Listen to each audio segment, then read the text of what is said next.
Hello viewers, welcome to Abedin tech pro. আশা করি সবাই ভালো আছেন। আইপিইএমআইএস সফটওয়্যারে বা ওয়েবসাইটে শিক্ষকের প্রোফাইল আপডেট করতে গিয়ে যে বিষয় নিয়ে খুব বিভ্রান্তির শিকার হচ্ছি বা অনেকের মধ্যেই কনফিউশন রয়ে গেছে সেই বিষয়টা নিয়ে, অর্থাৎ পোস্টিংয়ের ইতিহাস এবং নিয়োগ বৃত্তান্ত, নিয়োগের গ্যাজেট, নিয়োগের অফিস আদেশ, এই বিষয় নিয়ে যে ধোঁয়াশা তৈরি হয়েছে সেই বিষয়টা নিয়ে আজকে ভিডিওটি সাজানো হয়েছে। আপনি যদি শুরু থেকে শেষ পর্যন্ত আজকে ভিডিওটি দেখেন তাহলে আমি হলফ করে বলতে পারি এই নিয়োগের গ্যাজেট বা পোস্টিং এর ইতিহাস নিয়ে আপনার ধারণা ক্লিয়ার হয়ে যাবে। আশা করি শেষ পর্যন্ত সঙ্গেই থাকবেন। তো ভিউয়ার্স, চলুন কথা না বাড়িয়ে শুরু করি। ডিয়ার ভিউয়ার্স, এখানে একজন শিক্ষকের তথ্য আপডেট করা হয়েছে। এখানে দেখতে পাচ্ছেন, আপনারা নিশ্চয়ই জানেন ৬টি ফিল্ড আছে। ৬টি ফিল্ড আছে, দেখুন: মৌলিক তথ্য, ঠিকানার তথ্য, পারিবারিক তথ্য, শিক্ষাগত যোগ্যতার তথ্য, পোস্টিং এর বিবরণ, প্রশিক্ষণের তথ্য। ডিয়ার ভিউয়ার্স, এখানে দেখুন আপনাদের যে নিয়োগপত্র আছে সেই নিয়োগপত্রটি দিতে হবে এই যে মৌলিক তথ্য আছে যে এইখানে। ভিউয়ার্স, আমরা যদি মৌলিক তথ্যে ক্লিক করি তাহলে দেখতে পাচ্ছেন মৌলিক তথ্যে শিক্ষকের নাম, বাংলা এবং ইংরেজিতে, জন্ম তারিখ, ইমেল, বিদ্যালয়ের নাম, তারপরেই আমরা দেখতে পাচ্ছি দেখুন নিয়োগের ধরন। তো যদিও এখানে অনেকের মধ্যে প্রশ্ন আছে, দেখুন যে চাকরির অবস্থা অজানা দেখাচ্ছে। তো এটা যখনই আপনি সাবমিট করবেন, সাবমিট করলে সেখানে প্রধান শিক্ষকের আইডি থেকে যদি দেখেন বা সাবমিট করার পরে যে সারাংশ থাকবে সেখানে আপনার দেখবেন চাকরির অবস্থা কর্মরত রয়েছে। এ নিয়ে চিন্তার কিছুই নেই। সম্মানিত ভিউয়ার্স, যে নিয়োগপত্রটি আছে সেই নিয়োগপত্রে দেখুন নিয়োগপত্রের যে স্মারক নম্বর আছে সেটা দেবেন এই মৌলিক তথ্যের এখানে নিয়োগের গ্যাজেট বা অর্ডার নম্বর হিসেবে। তো ভিউয়ার্স, আমরা একটু দেখে আসি। ভিউয়ার্স, দেখতে পাচ্ছেন এখানে যে নিয়োগপত্রটি আছে, দেখুন নিয়োগপত্রটি এখানে ৩ পাতা বিশিষ্ট যে নিয়োগপত্র দেখতে পাচ্ছেন, আমরা শেষের পাতায় দেখতে পাচ্ছি এই যে দেখুন স্মারক নম্বর দেওয়া আছে। এইটা হলো, এই স্মারক নম্বর হচ্ছে নিয়োগের অর্ডার এবং তার তারিখ হলো এই যে এই যে পাশে যে তারিখটা দেখতে পাচ্ছেন এটা হলো এই নিয়োগ আদেশের তারিখ। তো ভিউয়ার্স, এইখানে মৌলিক তথ্যের মধ্যে এই যে দেখুন নিয়োগ গ্যাজেট বা অর্ডার নম্বর এইখানে দেবেন ওই তারিখটা, এই যে দেখতে পাচ্ছেন। এবং তারপরে আপনারা দেবেন নিয়োগ গ্যাজেট বা অর্ডারের তারিখ, যেটা আমি দেখালাম সেটা দেবেন। এখন এই ৩ পাতা বিশিষ্ট নিয়োগপত্রটি আপনারা পিডিএফ ফাইল করে আপলোড করবেন। দেখুন, পিডিএফ না করলে কিন্তু আপনি ৩ পাতা একসাথে আপলোড করতে পারবেন না। ডিয়ার ভিউয়ার্স, একাধিক পাতা বিশিষ্ট ফাইলগুলো কিভাবে আপনি পিডিএফ ফাইলে রূপান্তর করবেন মোবাইল দিয়ে এবং কম্পিউটারের সাহায্যে, এ সম্পর্কিত আলাদা ২টি ভিডিও আমার ইউটিউব চ্যানেলে অলরেডি আপলোড করা আছে। আমি ডেসক্রিপশনে লিংক দিয়ে দেবো, অবশ্যই ভিডিওগুলো দেখে নেবেন। তো ভিউয়ার্স, এখন আমরা দেখব পোস্টিং এর বিবরণ।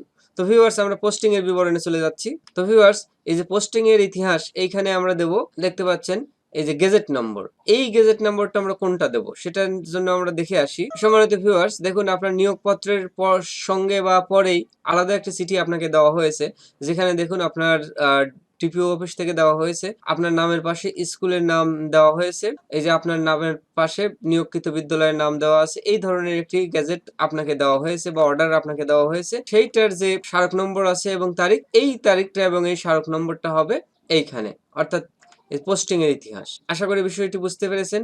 গ্যাজেট নাম্বার ওইটা এবং তার তারিখ এটা, এবং এই অফিস আদেশটি আপনারা পিডিএফ ফাইল করে এইখানে আপলোড করবেন। আর আপনি যদি বদলি হয়ে থাকেন তাহলে এইখানে আরেকটি ট্যাব নেবেন, দেখুন এই যে প্লাস একটি পোস্টিং এর তথ্য যোগ করুন, এইখানে আপনি ক্লিক করবেন।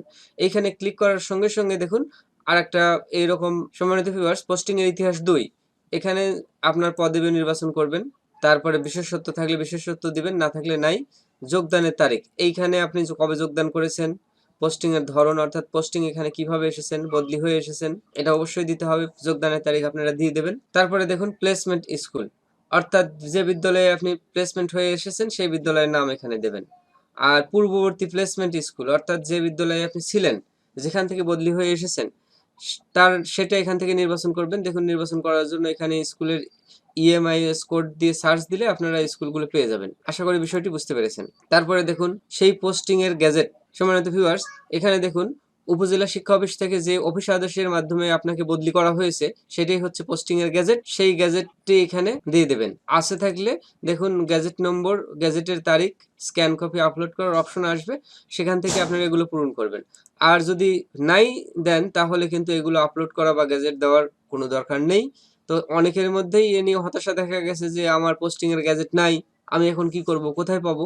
আশা করব তাদের বিষয়টি সমাধান হয়ে গেছে। সম্মানিত ভিউয়ার্স, আমি যে শিক্ষককে নিয়ে এই ভিডিও টিউটোরিয়ালটি সাজিয়েছি তার আছে, এজন্য তার গ্যাজেট নম্বরটি এবং গ্যাজেটের তারিখ চলুন আমরা একটু দেখে আসি। ডিয়ার ভিউয়ার্স, এই যে দেখুন, যে অফিস আদেশের মাধ্যমে বা যে পত্রের মাধ্যমে আপনাকে বদলি নিশ্চিত করা হয়েছে, বা এই যে দেখুন বদলির আদেশ জারি করা হলো, এখানকার যে স্মারক নম্বর আছে এটাই হলো বদলির গেজেট এবং তার তারিখ। এখান থেকে আপনারা নেবেন। দেখুন, এই পত্রের প্রেক্ষিতে উপজেলা শিক্ষা অফিস থেকেও একটা অফিস আদেশ দেওয়া হয়েছে। সেখানে দেখুন, আপনারা লক্ষ্য করলে দেখবেন একই গেজেট, একই স্মারক নম্বর দেওয়া আছে এবং তারিখ দেওয়া আছে। এটা আপনারা এই গ্যাজেট নম্বর এবং গ্যাজেটের তারিখ এবং এর স্ক্যান কপি এখানে আপলোড করবেন। আপনার যদি এর পরেও আরো বদলি হয়ে থাকেন, তাহলে দেখুন একটি পোস্টিং এর তথ্য যোগ করুন, এখানে ক্লিক করবেন, পোস্টিং এর ইতিহাস 3 পেয়ে যাবেন। এভাবে আপনি যতবার বদলি হয়েছেন ততবার এই পোস্টিং এর ইতিহাস এখানে যোগ করবেন। আশা করি বিষয়টি বুঝতে পেরেছেন। ডিয়ার ভিউয়ার্স, আমি আশা করব আজকের ভিডিওটি দেখার পরে আপনার পোস্টিং এর ইতিহাস এবং নিয়োগ গেজেট, নিয়োগ আদেশের তারিখ, এই সমস্ত বিষয় নিয়ে আপনার কনফিউশন থাকবে না। আমার রিকোয়েস্ট থাকবে, যারা এখনো বিষয়টি ভালো করে বুঝতে পারেননি, আবার ভিডিওটি শুরু থেকে শেষ পর্যন্ত দেখে আসুন। আশা করব বিষয়টি ক্লিয়ার হয়ে যাবে। ভিউয়ার্স, ভিডিওটি কেমন লাগলো জানাতে ভুলবেন না। ভালো লাগলে লাইক দিবেন, আর এখনো যদি আপনি আমার চ্যানেলটি সাবস্ক্রাইব করে না থাকেন, তাহলে অবশ্যই চ্যানেলটি সাবস্ক্রাইব করবেন। সাবস্ক্রাইব করে বেল আইকনটিতে অলে ক্লিক করে রাখবেন পরবর্তী আপডেটগুলো পাওয়ার জন্য। আর আপনি যদি ফেসবুক পেজে দেখে থাকেন, তাহলে অবশ্যই পেজটি লাইক দিয়ে ফলো করে সঙ্গে থাকবেন। এতক্ষণ সঙ্গে থাকার জন্য ধন্যবাদ।